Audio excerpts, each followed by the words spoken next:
This is your news source evening bulletin for today, Monday, the 24th day of November in the year 2025. I'm Gordon Mosley reporting, and here is what we're tracking tonight. A group of members of parliament for the We Invest in Nationhood party joined some of the party's supporters this morning in a picketing exercise outside parliament, calling on Speaker Mansour Nadir to set a date for the election of the leader of the opposition. The 13th Parliament was convened 3 weeks ago, with all of the members of Parliament being sworn in.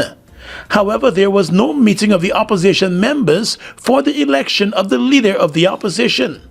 Since then, the Win Party has written to the Speaker on the issue, and the party's attorney even dispatched a letter threatening legal action if the meeting is not called within 2 weeks.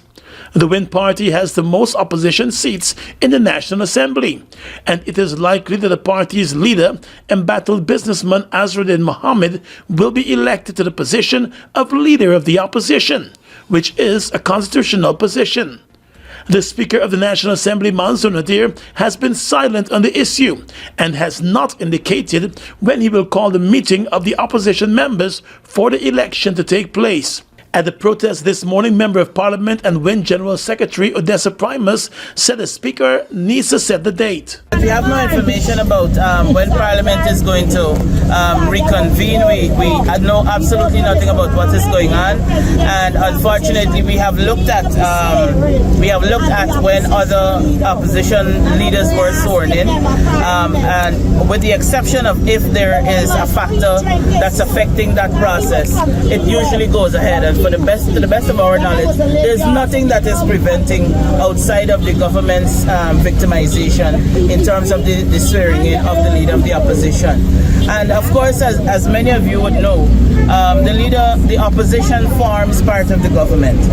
And so what we are doing right now is functioning basically as a dictatorship, because whatever the government says goes, whatever the government does goes. And Primus reminded that the election of the leader of the opposition forms part of the democratic principles governing the country, and the Speaker should therefore set a date for the leader of the opposition to be elected. We've had the PPP in the past profess that they're standing up for democracy, while they themselves today are the persons who are ensuring that the democratic process does not take place. And we are in an unfortunate state, and at this point we would like to call on all of Guyana, whether or not you supported us in these elections, this is about the democracy of our country. And so we all need to stand up, and we all need to ensure that the leader of the opposition is sworn in. An attorney for the Win Party, Sion Derjon, said the party is already drafting court proceedings to be filed against the Speaker. Well, he has an obligation to facilitate the election of the leader of opposition. What would you say to members of the government who would have said that a leader of the opposition is not necessarily elected during the first, second, or even third sitting, and we've just had just about one sitting so far? No, we are not saying that they have to be elected, that the leader of opposition has to be elected during a sitting. The leader of the opposition has to be elected during a meeting convened specifically among the non-government members of the National Assembly. And it should be done as soon as possible. The very Constitution contemplates that it be done as soon as possible. The Win Party intends to continue pressing on the Speaker to call the meeting for the election of the leader of the opposition. Last Friday, the APNU, which has the second largest amount of seats in the National Assembly on the opposition side, reminded that the opposition leader's office is a constitutional office and it ought to be filled.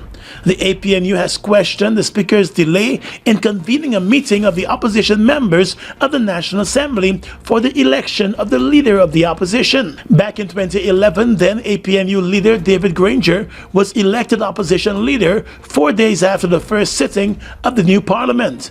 In 2015, while the PPP civic boycotted the National Assembly for more than 2 months, when the party did show up to take up its seats on the opposition side, Barra Jagdeo was elected opposition leader on the same day of the party's return to the Assembly.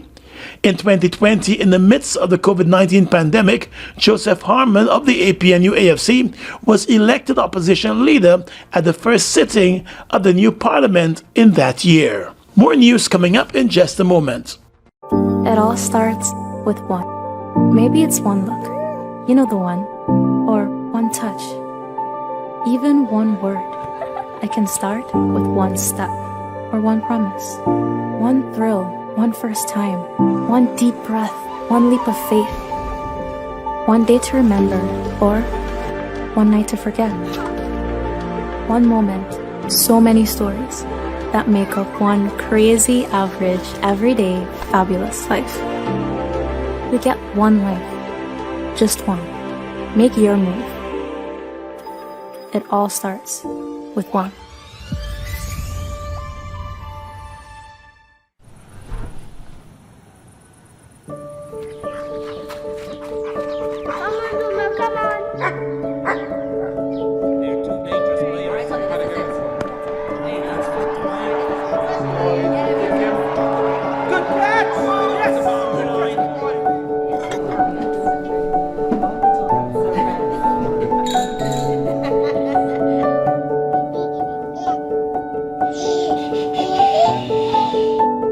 Your own home is so much more than just four walls, floors, and ceilings. It's a lifetime of great memories and stories. Come talk to us and start your journey home today. Republic Bank, we're the one for you. Every year somebody wins, but this year? This year is my turn. I'm going big. 48,000? Easy. That's 6 coupons. Smart and fast. My win is just a scan away. Oh, and I take in that fridge too. This is the winning one. This year, the win is mine. Shop $8,000 or more at any 6 Massey stores, and you'll get a chance to win our grand prize, the brand new 2025 Hyundai Creta, plus amazing consolation prizes. Massey stores, our family serving your family. ExxonMobil Guyana is officially moving forward with the Hammerhead project, as confirmed in their final investment decision. This means the company is fully committed to investing in the project. Hammerhead is the company's 7th offshore project, representing an investment of $6.8 billion. This brings ExxonMobil's total investment in Guyana to over $60 billion, with first oil targeted for 2029. The floating, production, storage, and offloading vessel for this project is expected to produce around 150,000 barrels of oil per day. Additionally, the associated gas produced from the Hammerhead project reservoir will be transferred to the highly anticipated gas-to-energy pipeline network, which is expected to reduce electricity costs for all Guyanese by up to 50%. Since oil production started offshore, long-term investments have opened doors for Guyanese, shaping the industry and local economy for generations to come.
Well, the government, together with some of its key partners, is developing a children's manifesto.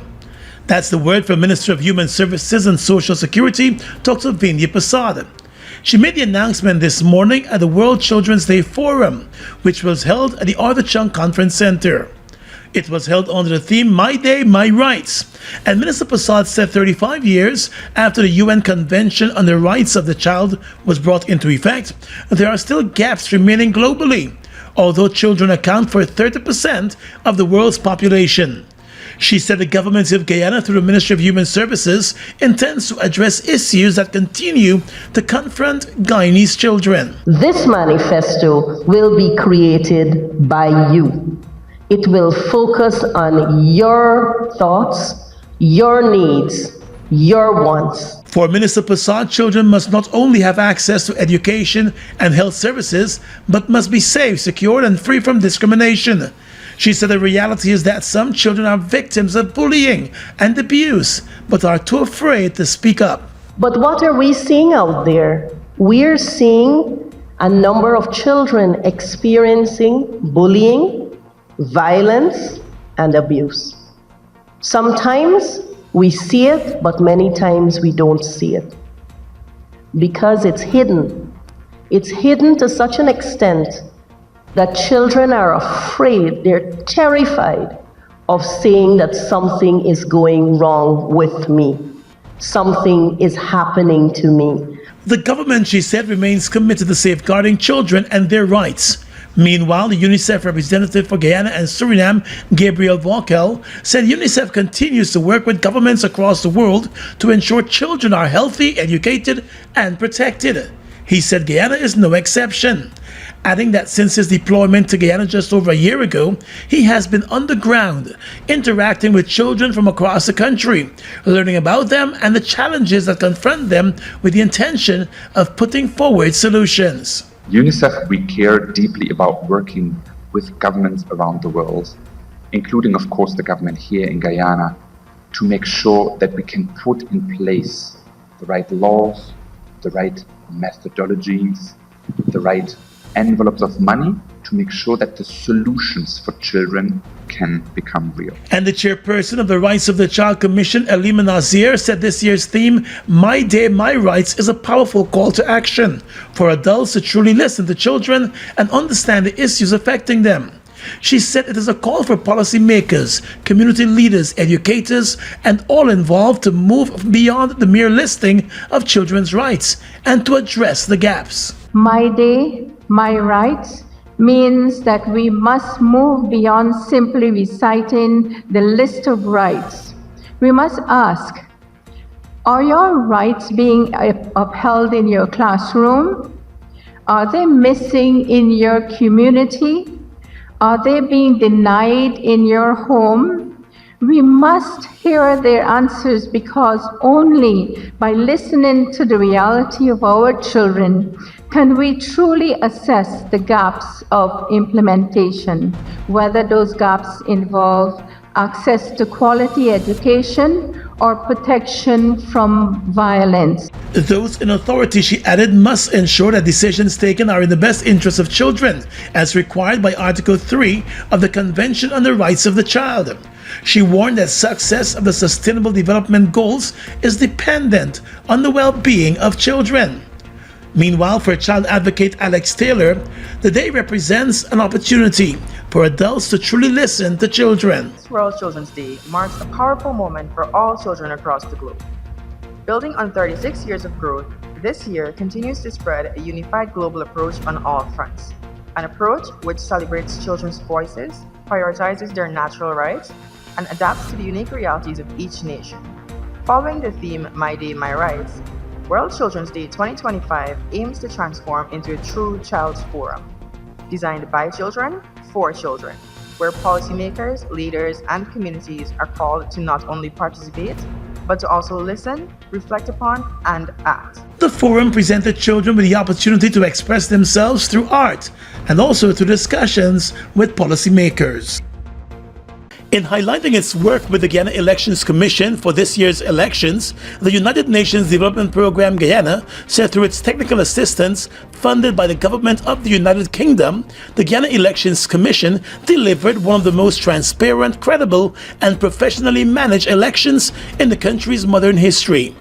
The UNDP said it has supported electoral processes in more than 60 countries, bringing agile and experienced experts with comparative insights and adaptive solutions. For Guyana, it was able to support GECOM with enhanced transparency and resilience within the country's electoral framework by providing strategic advice, strengthening communications, introducing innovative IT solutions, and enhancing operations and logistics. The UNDP said its support reinforced GECOM's role as a trusted guardian of Guyana's democratic values. The team lead for the UNDP's electoral technical support to GECOM noted that the elections, as reported by local and international observers, were calm and peaceful, adding that the tabulation process, despite recount challenges, was conducted in an organized manner, with results being given within days of polls closing and all political parties accepting the results. The UNDP officials said the conduct of the elections, despite the challenges, is attributed in large part by the professionalism and direction taken by the Elections Commission. It said Guyana's elections reflect both the resilience of its people and the complexity of administering polls across a diverse and expansive territory. With UNDP support, GECOM successfully assessed 2,790 polling stations nationwide, strengthening accessibility for communities in coastal, hinterland, and river areas. The report also said 13,925 polling officials were trained to uphold fairness, transparency, and efficiency. Sensitive materials, including ballots, ballot boxes, indelible ink, forms, and others were securely procured, verified, and dispatched under strict oversight by party agents. The report also said that the efforts reinforce Guyana's democratic values, ensuring that every citizen across the country could participate meaningfully in shaping the nation's collective future. The UNDP said the impact of its technical assistance allowed the Elections Commission to improve institutional credibility, strengthen operational capacity, enhance voter education, and unprecedented levels of transparency in results reporting. Well, the extradition hearing in the case of city billionaire Nazar Mohammed and his son Azruddin Mohammed continued this morning at the Georgetown Magistrates Court, with the prosecuting attorneys handing over additional pieces of evidence to make the case for the extradition. However, the court heard that several other documents have not been properly processed through diplomatic channels as yet and remain unavailable. The documents handed over today complemented those earlier presented to the court, which included a diplomatic note and warrants from the U.S. authorities to support the U.S. extradition request, according to Special Prosecutor Terrence Williams. The Mohammeds are facing an 11-count indictment in Florida related to allegations of mail and wire fraud, money laundering, and connected to an alleged $50 million gold export and tax evasion scheme. Inside the courtroom today, defense attorneys Roysdale Ford and Sion Durjon raised concern that the documents presented to the court were not properly processed, but the special prosecutor assured that all documents will be properly processed before the case comes up again on Friday. Outside the courtroom, the special prosecutor told reporters that the prosecution completed the process of disclosures, providing the court with the necessary evidence to support the extradition request. This is the evidence supporting the request from the United States. But we heard in the courtroom that these were not yet properly processed. Could you explain? Well, what has happened is that we were endeavoring to ensure that the defense get their copies as early as possible, and in fact to meet this date. And so the copies were made from the documents prior to them coming through the diplomatic courier. But while Williams indicated that the prosecution has completed the process of disclosures, defense attorney Sion Durjon told reporters that additional documents are pending. Today, as well as on the last occasion, they failed to provide all of the documents on which they wish to use to rely on to extradite the Mohammeds. They were ordered to make full disclosure on the last occasion. Today they disclosed some documents, but not all documents. They ask that they be indulged and permitted no later than this Friday to submit the rest. The attorney also said it is important for all of the supporting documents to be presented to the court and for those documents to be correctly processed through established diplomatic channels. On Friday, the defense is also expected to raise a number of constitutional issues with the hope of having the case transferred to the High Court. We are working assiduously and building on those points with each passing day. We are waiting on the appropriate time to deploy them. At present now, it would be premature to deploy them until we have seen everything, because new issues may be identified in those new documents. And weighing in on the matter, Senior Counsel Royce Dilforth said the case raises a number of constitutional issues which ought to be addressed by the High Court and not the lower court. Nothing that necessarily changes our position in terms of our plans and our course forward. But it would not be prudent for us to proceed without not having all the documents in our possession. We maintain that the constitutional arrangements that currently exist would require that this matter be referred to the High Court for determination on a number of major constitutional issues. Further, Mr. Ford said at a glimpse the documents tendered included no real evidence of crimes allegedly committed by the Mohammeds, and according to him, do not link them to criminal networks in the U.S., Venezuela, and or the Middle East, as was previously stated by the prosecution. As far as I recall, Ms. Amos, the allegations raised or contentions raised on the first hearing were that our clients were involved in conduct that seems to indicate some sort of collaboration with Venezuela. That is what you refer to? Yes, and the Middle East. And the Middle East? No, nothing like that. So disclosing. The attorneys for both sides will be back in court before Senior Magistrate Judy Latchman on Friday.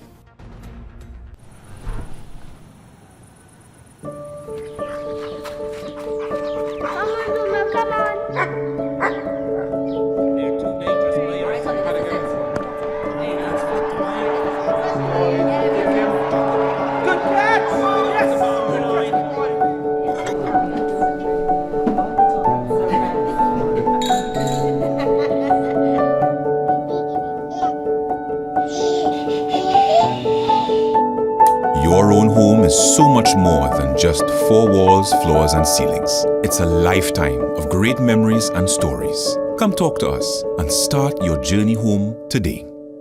Republic Bank, we're the one for you. Washi.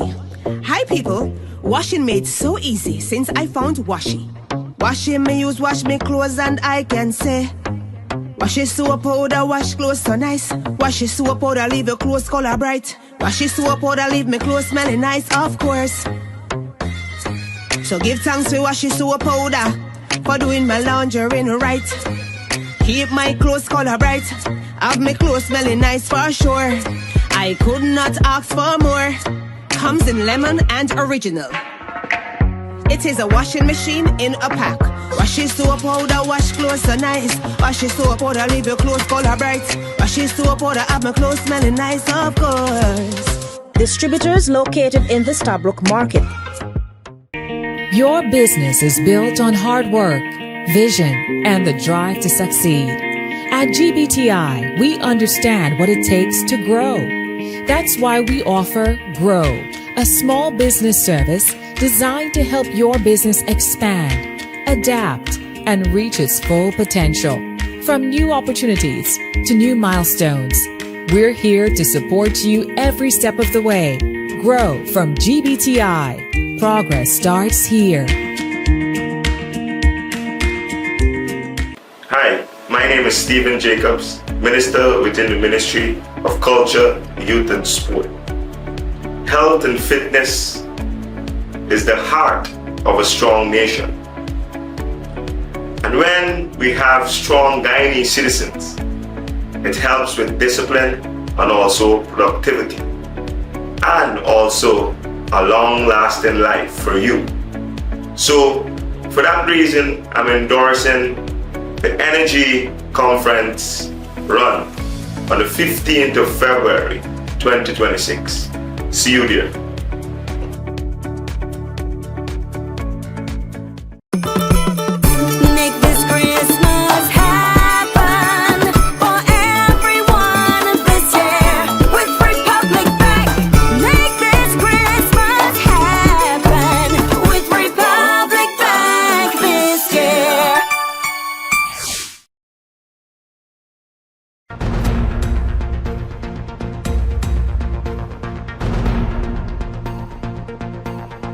The BK Group of companies is looking to transform air travel and connectivity to Bartica and the rest of Region 7 when it completes construction of its new $2.5 billion airport terminal in Bartica.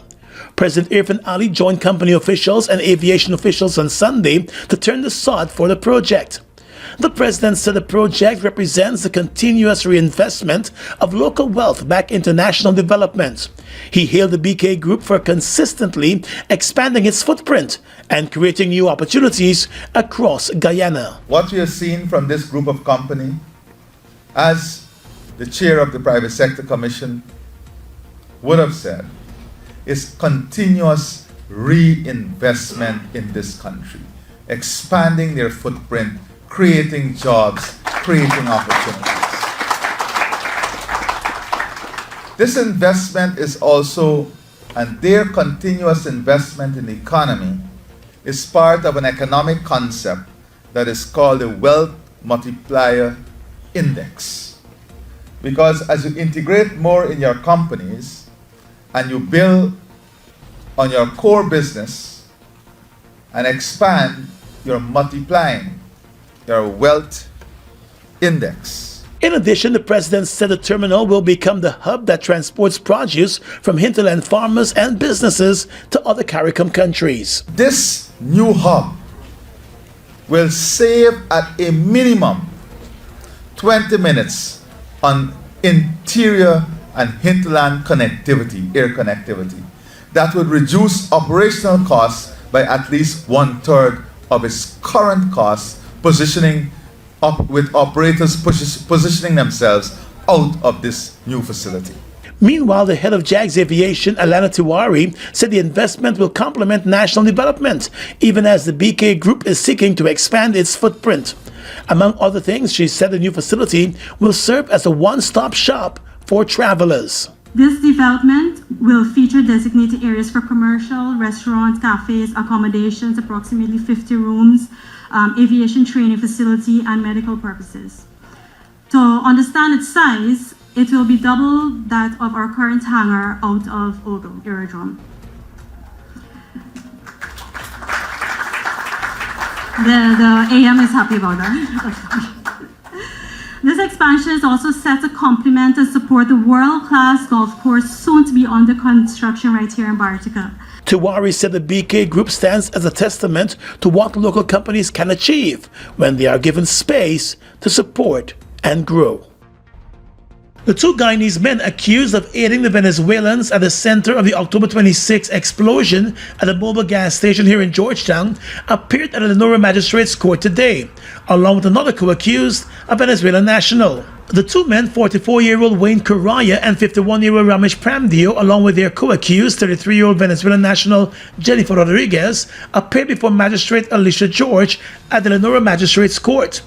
The three have been jointly charged with terrorism and have been accused of aiding and abetting in relation to the act of terror at the gas station. The two Guyanese men, Wayne Correa and Ramesh Pramdio, were represented by attorney at law Bernard De Silva.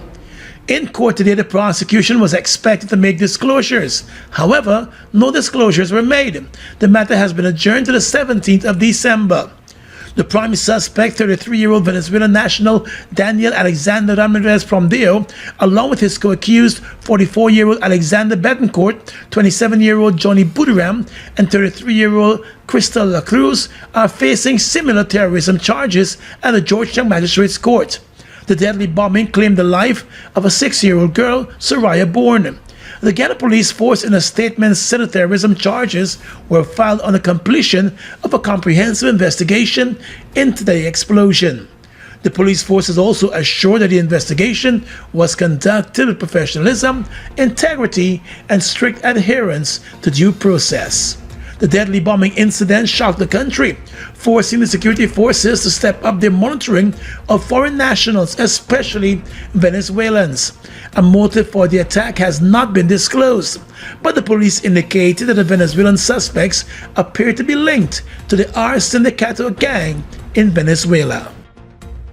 In the courts tonight, just over a year after he was charged with stealing the private photographs of his ex-girlfriend from her phone and posting those photographs to social media, 34-year-old Jeremy Smith was today sentenced to 24 months in jail and fined $2.5 million after being found guilty of a cybercrime related to the photo leak. Smith, who is an IT technician, was originally charged in July 2024 after his former girlfriend filed a complaint stating that he managed to gain access to her phone and WhatsApp messages and copied several of her private photographs. He shared the images on social media after the woman moved on from the relationship. During the trial, the victim told the court that she was forced to file additional police complaints against the man, as he called her phone repeatedly and harassed her after she pressed ahead with the criminal charges over the photo leak. The court also heard that 2 years before the incident, the woman had taken out a restraining order against the man, following his constant threats against her. There are a number of other similar cases currently before the courts. A 16-year-old student of the Central Quarantine Secondary School and one of her teachers, a 31-year-old, lost their lives tragically following a horrific accident on Friday evening. It happened along the number 63 Beach Public Road in Quarantine, Berbice. The dead child has been identified as Judea Celine. The dead teacher has been identified as 31-year-old Jerome Bernard. He was also the driver of the bus. The two were among a group of students and teachers returning home from the Inter-Schools Athletics Championships in Berbice when the driver, who was the teacher, lost control of the minibus, resulting in it toppling several times before eventually coming to a stop. It is reported that he lost control of the vehicle after turning to avoid hitting animals on the road. A number of the students and other teachers were thrown onto the roadway, while others had to be pulled out of the mangled wreckage. The young girl was pronounced dead at the hospital the same night, while the teacher died the following morning. Education Minister Sonia Parak has offered condolences to the families. She has also wished the injured students and teachers a speedy recovery. She said the Ministry of Education and the government continue to engage with the doctors and staff of the number 75 hospital as they care for and monitor the others who are there. The administration of the Central Quarantine High School also issued a statement indicating that their hearts are heavy as they mourn the losses. Investigations are ongoing into that accident. More than 115 people have lost their lives so far for this year on the country's roadways.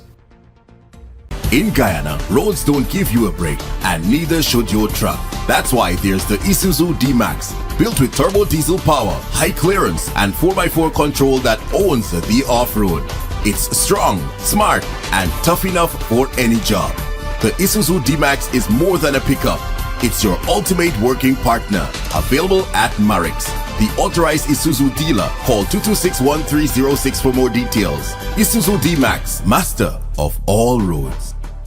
Your business is built on hard work, vision, and the drive to succeed.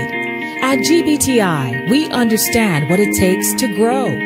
That's why we offer Grow, a small business service designed to help your business expand, adapt, and reach its full potential. From new opportunities to new milestones, we're here to support you every step of the way. Grow from GBTI. Progress starts here. Something new has been growing, and it's now ready for you to pick. Fresh. Taste the Fruta freshness. Pick the fresh new 200 ml size today. Live Fruitaful. Guyana's economy is rapidly transforming, and we're all part of it. Gaia is at the forefront of this development by providing reliable and efficient energy and supporting community development from the very core.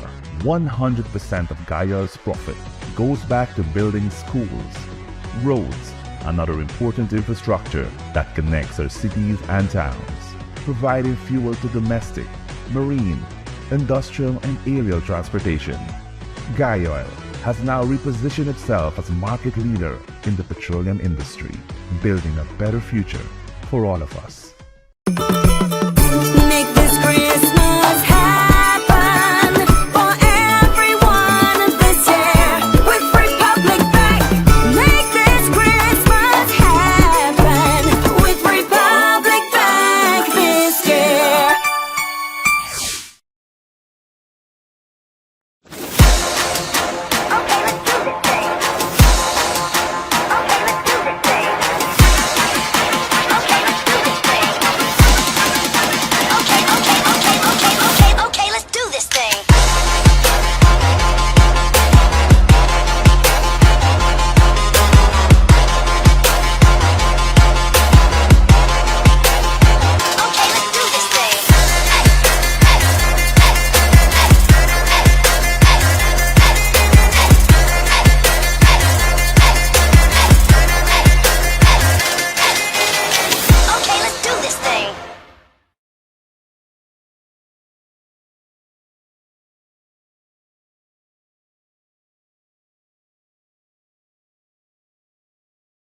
With your regional and international news tonight, I am Svetlana Marshall in the region. The United States today formally designated Cartel de los Soles a foreign terrorist organization, layering additional terrorism-related sanctions on the group. It says includes Venezuelan President Nicolas Maduro and other high-ranking officials, according to Reuters. Venezuela's government rejected what it called a ridiculous U.S. plan to designate the non-existent group. Secretary of State Marco Rubio said this month his country would announce the designation as a foreign terrorist organization for its alleged role in importing illegal drugs into the U.S. Maduro faces escalating pressure from President Donald Trump's massive U.S. military buildup in the Caribbean, raising concerns that the U.S. may seek to use the designation to justify military action. Sanction experts, however, have said the statute for the designation does not authorize such a move. Maduro and his government have always denied any involvement in crime and have accused the U.S. of seeking regime change out of a desire to control Venezuela's vast oil reserves. Reuters reported on Saturday that the U.S. is poised to launch a new phase of Venezuela-related operations in the coming days, without determining the exact timing or scope of the new operations, nor whether Trump had made a final decision to act. Brazil's federal police over the weekend took former President Jair Bolsonaro into custody due to flight risk after he took a soldering iron to his ankle monitor, ending months of house arrest as he appeals his conviction for plotting a coup. The detention in a 12-square-meter room in federal police headquarters in Brasilia marks the latest setback for Bolsonaro after U.S. President Donald Trump, his ideological ally, rolled back tariffs meant to derail his prosecution.